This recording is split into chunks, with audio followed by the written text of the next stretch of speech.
Robert Oppenheimer can be considered one of the most important physicists in history. Although he never won a Nobel Prize, his contributions have had a significant impact on the world, surpassing even some Nobel Prize winners. Under his leadership, the finest physicists of the 20th century built the atomic bomb, forever altering the course of history. His influence extends to every war fought and every peace settled since the end of World War II. Moreover, he devised a way for humanity to self-destruct. Now I am become death, the destroyer of worlds. The video addresses how to build an atomic bomb, Oppenheimer's life, and the serious concerns of scientists about an explosion that could ignite the atmosphere and end all life on Earth. Don't forget to like and subscribe for more content. When Oppenheimer was 21, he placed an apple laced with toxic chemicals on his physics tutor's desk, Patrick Blackett. The tutor, Patrick Blackett, was an experimentalist who urged Robert to do more experimental work, despite thinking that Robert wasn't very good at it. At the time, Oppenheimer was already spending his days in a corner of J.J. Thomson's basement laboratory, attempting to create thin films of beryllium, which were used to study electrons. However, Oppenheimer proved to be inept and unskilled in his lab duties. Instead of focusing on his assigned tasks, he started neglecting them, opting to spend time attending lectures and reading physics journals. This was in 1925 when Oppenheimer, at the age of 21, became increasingly captivated by the emerging field of quantum mechanics. Despite being surrounded by brilliant physicists like Rutherford and Chadwick, Oppenheimer felt profoundly discontent. In one of his writings, he expressed his dissatisfaction, stating that the lab work was tedious, and he couldn't perceive any learning from it due to his lack of proficiency. In a state of emotional distress, a friend discovered him lying on the floor of his room, which he described as a miserable hole, moaning and writhing in anguish. It was during this period that Robert made an attempt to poison Blackett, his physics tutor. The precise details of the poisoning attempt are uncertain, with conflicting reports suggesting that Oppenheimer might have used cyanide or a substance found in the lab, which would have only caused illness. Nevertheless, Oppenheimer himself confirmed the incident's occurrence. Fortunately, Blackett did not consume the poisoned apple, but the authorities at Cambridge University became aware of the attempted poisoning. At that time, Oppenheimer's parents were visiting from the U.S., and his father managed to persuade the university not to pursue criminal charges against him, partly due to their family's wealth. Consequently, Robert was not expelled from Cambridge. With the condition that he engaged in regular counseling sessions with a psychiatrist in London, Robert embarked on a journey to the University of Göttingen during the summer of 1926. The department, led by Max Born, who had recently coined the term quantum mechanics, fostered a supportive environment for luminaries in the field like Werner Heisenberg, Wolfgang Pauli, Enrico Fermi, and Eugene Wigner. In Göttingen, the focus was on theoretical physics, which perfectly suited Oppenheimer's interests and abilities, contrasting with Cambridge's emphasis on experimental physics. Under Born's mentorship, Robert thrived academically, and his mental well-being improved as he found a community of like-minded individuals who shared his passion for physics. In a letter to his younger brother Frank, on November 14, 1926, Oppenheimer expressed his satisfaction with the challenging yet enjoyable work in Göttingen. His talents were recognized, and Born acknowledged his exceptional abilities, though at times Oppenheimer's self-awareness of his superiority could lead to conflicts. At the age of 23, Oppenheimer earned his PhD in physics after completing his thesis in German on the quantum theory of continuous spectra. During his 2 years at Göttingen, he published over a dozen papers, many of which built upon Werner Heisenberg's previous work. Interestingly, Oppenheimer and Heisenberg met in 1927 and got along well, unaware that in the future they would become adversaries working on opposite sides to develop nuclear weapons. Oppenheimer, working for the USA, and Heisenberg, involved with Nazi Germany, were part of a time when harnessing significant energy from radioactive atoms seemed unattainable. Since the discovery of radioactivity in the late 1890s by Henri Becquerel, Marie Curie, and Pierre Curie, scientists understood that radioactivity occurred passively, with unstable atoms decaying randomly and unpredictably. Early on, experts like Ernest Rutherford and Albert Einstein expressed skepticism about harnessing power from atomic transformations, believing it impossible to control nuclear energy. Ernest Rutherford, Oppenheimer's former supervisor at Cambridge, once referred to the idea as moonshine, while Albert Einstein saw no indication of obtaining nuclear energy, as it would require intentionally shattering the atom. In 1932, John Cockcroft and Ernest Walton conducted an experiment where they accelerated protons into lithium nuclei, breaking them apart. Although they won a Nobel Prize for this work, the process was inefficient due to the proton's positive charge, leading to repulsion by the positively charged nuclei. However, in the same year, the discovery of neutrons presented a new possibility. Neutrons, being electrically neutral, could potentially split nuclei without repulsion. Leo Szilard pondered how neutrons could be used to split nuclei in a way that might sustain a nuclear chain reaction, but the right element was unknown. On January 29, 1939, Luis Alvarez came across an article while getting a haircut, describing how Otto Hahn and Fritz Strassmann had successfully split an atom of uranium by bombarding it with neutrons. Excitedly, Alvarez rushed to Oppenheimer's office to share the news, though Oppenheimer didn't show much enthusiasm. "That's impossible," he reportedly said to young Alvarez, dismissing the possibility of achieving fission. However, the next day, Alvarez repeated the experiment and invited Oppenheimer to witness it. In a matter of minutes, Oppenheimer acknowledged the authenticity of the reaction and speculated that extra neutrons could be released in the process. These additional neutrons could then split more uranium atoms, generating power or creating bombs. When a single atom of uranium-235 undergoes fission, a small amount of mass is lost, which is released as energy according to Einstein's mass-energy equivalence. Although this energy is minuscule, the vast number of atoms in a kilogram of uranium allows it to accumulate quickly. By August 1939, most people were convinced of the potential of nuclear bombs, including Einstein, who had initially believed they were impossible. Einstein, along with Szilard, wrote a letter to President Franklin Roosevelt warning about the possibility of nuclear weapons, especially with Germany having access to uranium from Czechoslovakia mines under Nazi control. In response to the concerns, Roosevelt formed the S-1 Committee in 1941, with the goal of developing an atomic bomb. Oppenheimer, known for his brilliance and notable contributions to various fields of physics, was hired to be the coordinator of rapid rupture on the committee. Despite being nominated for the Nobel Prize 3 times, Oppenheimer never won the prestigious award. But his impact and influence in the field of physics were profound. When questioned about why Oppenheimer never won the Nobel Prize, Murray Gell-Mann explained that Oppenheimer lacked Sitzfleisch, a German term for the ability to sit down for long periods and engage in arduous work. Gell-Mann suggested that Oppenheimer never wrote lengthy papers or performed extensive calculations because he lacked the patience for such endeavors. Wolfgang Pauli also remarked on Oppenheimer's good ideas but criticized his calculations, which were often incorrect. Despite not being a Nobel laureate, Oppenheimer possessed exceptional people skills and natural leadership qualities. These traits, combined with his ability to generate innovative ideas, proved valuable in the next phase of his life. On September 18, 1942, General Leslie Groves assumed command of the Manhattan Project, which aimed to develop the atomic bomb. Groves, impressed by Oppenheimer's ambition and interdisciplinary expertise in physics, chemistry, engineering, and metallurgy, appointed him as the science director of the Los Alamos Laboratory, responsible for leading the atomic bomb's development. However, this decision raised concerns within the military establishment. Oppenheimer's lack of a Nobel Prize, administrative experience, and his political associations, particularly links to the Communist Party, raised doubts about his ability to gain the respect of other scientists and effectively lead the project. Nevertheless, Groves believed Oppenheimer's qualities made him the right person for the job. Oppenheimer's remarkable leadership skills, including his ability to organize, motivate, and communicate effectively, proved crucial in guiding the brilliant scientists at Los Alamos towards the successful development of the atomic bomb. Oppenheimer had miscalculated the scale of the logistical challenge ahead.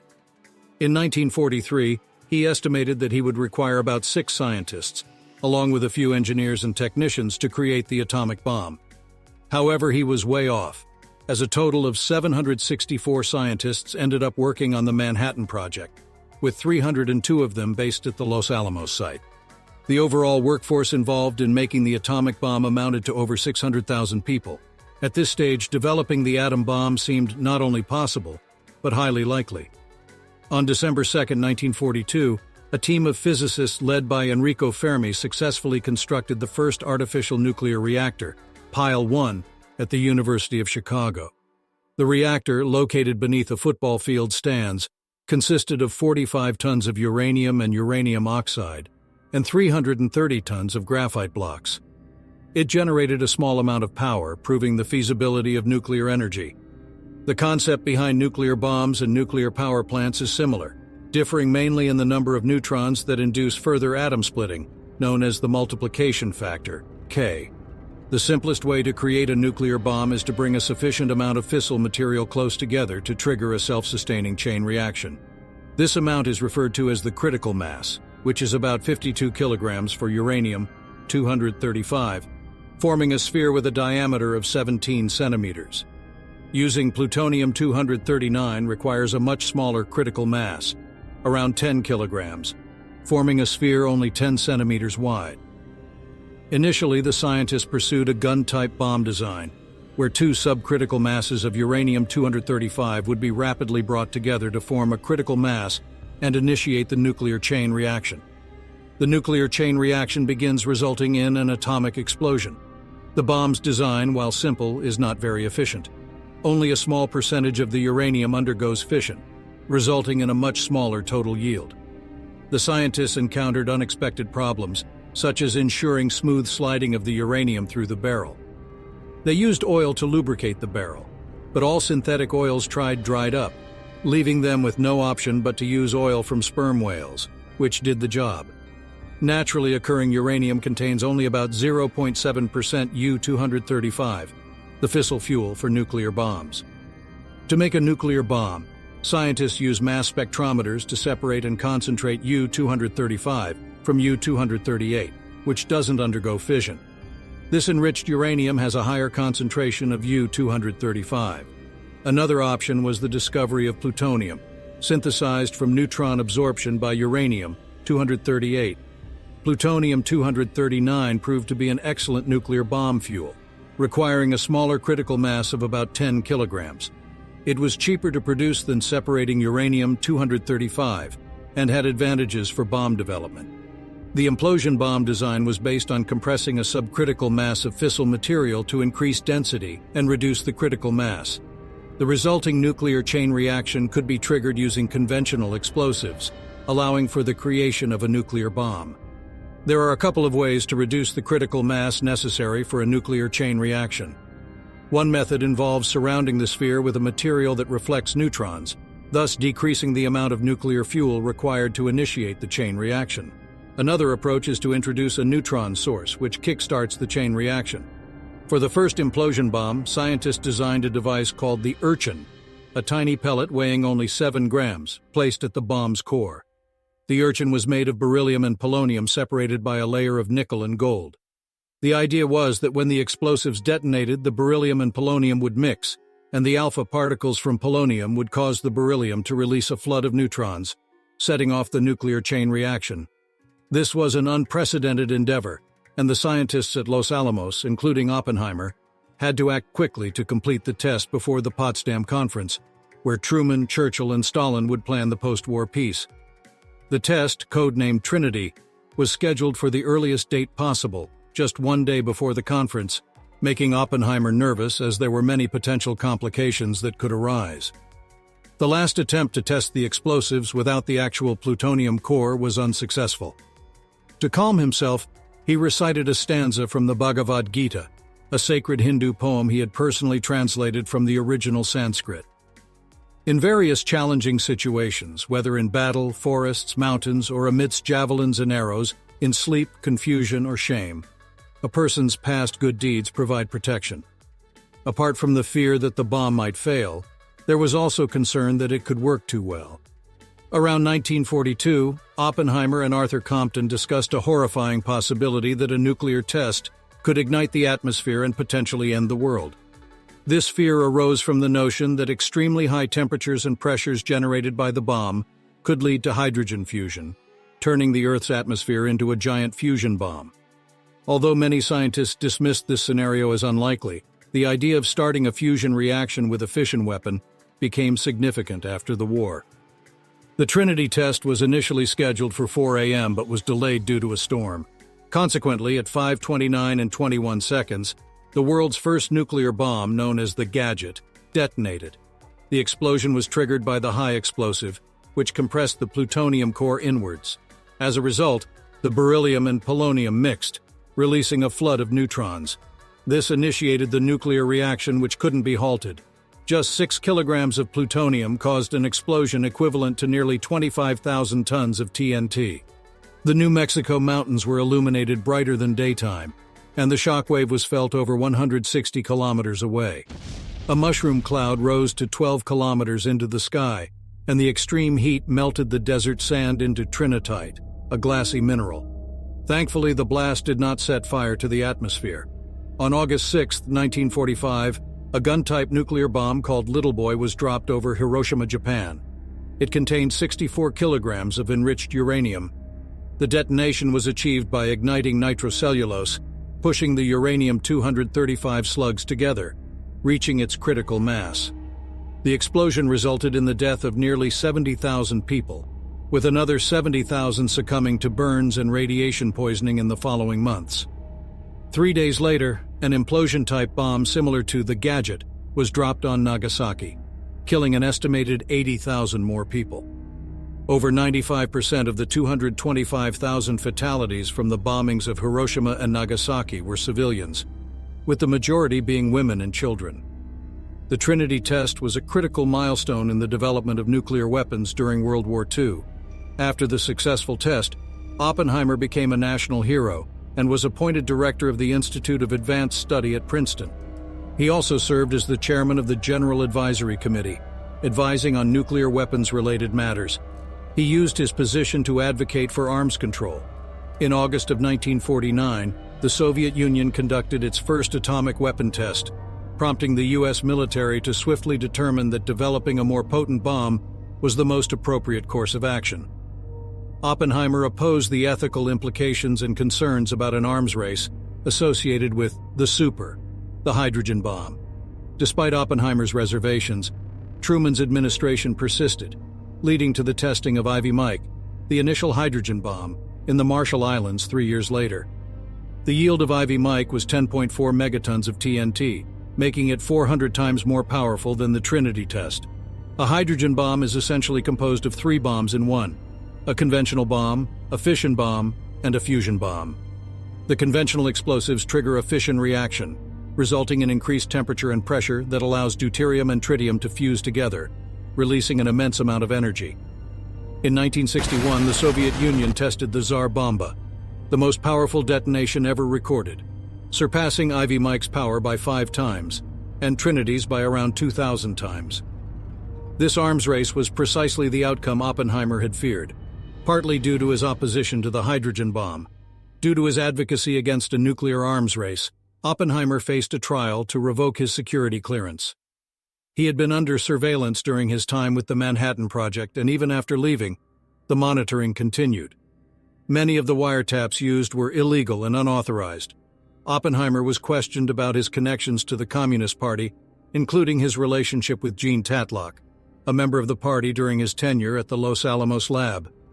He was essentially accused of treason and espionage, leading to the suspension of his security clearance in December 1953. This turn of events made headlines globally, and Oppenheimer's security hearings received significant attention.